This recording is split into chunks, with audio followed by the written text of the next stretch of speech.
YouTube. My name is Gauri. With me is my colleague Rishabh. Rishabh, is Bangladesh richer than Pakistan?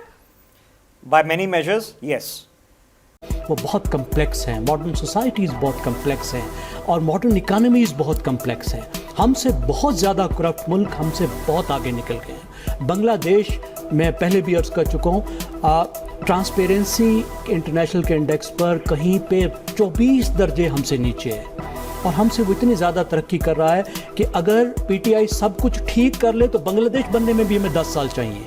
आप उसकी तरक्की की रफ्तार देखिए, 7% है और हमारी 5.8 है जो अभी गिरने की तवक्को है।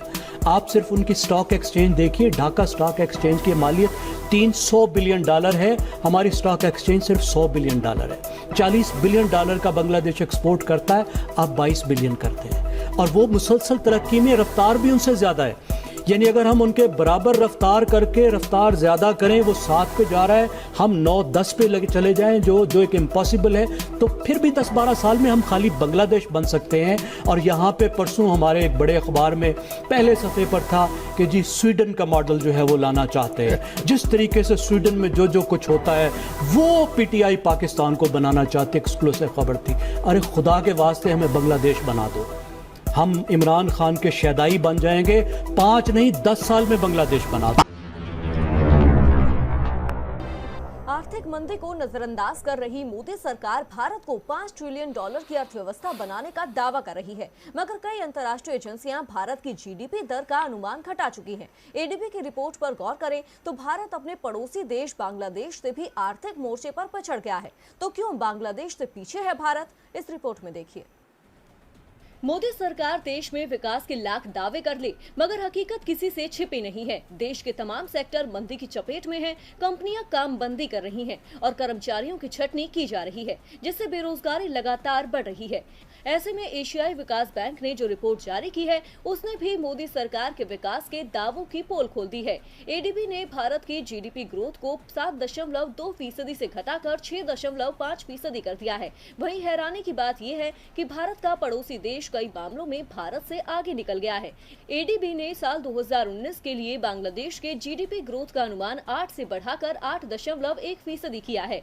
इसके अलावा इसने 2020 के लिए भी बांग्लादेश के जीडीपी ग्रोथ अनुमान को 8% पर बरकरार रखा, जबकि भारत के ग्रोथ अनुमान को 7.3% से घटाकर 7.2% कर दिया।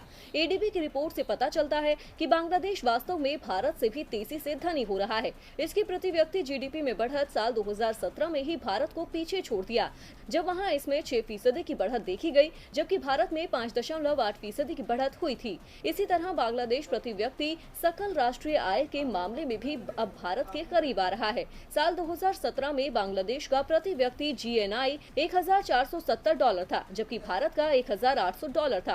बांग्लादेश में आय की असमानता भी भारत के मुकाबले कम है।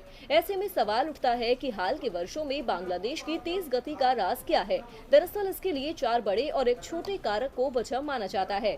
रेडीमेड गारमेंट्स का निर्यात, विदेश से आने वाला धन, कृषि का सतत विकास, माइक्रो फाइनेंस में अच्छी बढ़त, बड़े बुनियादी ढांचा परियोजनाओं में सरकारी खर्च बढ़ाना।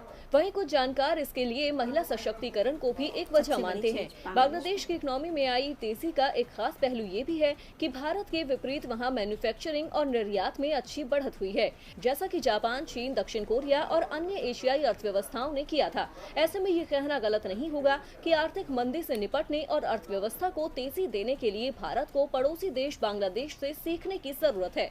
डीबी लाइव की रिपोर्ट।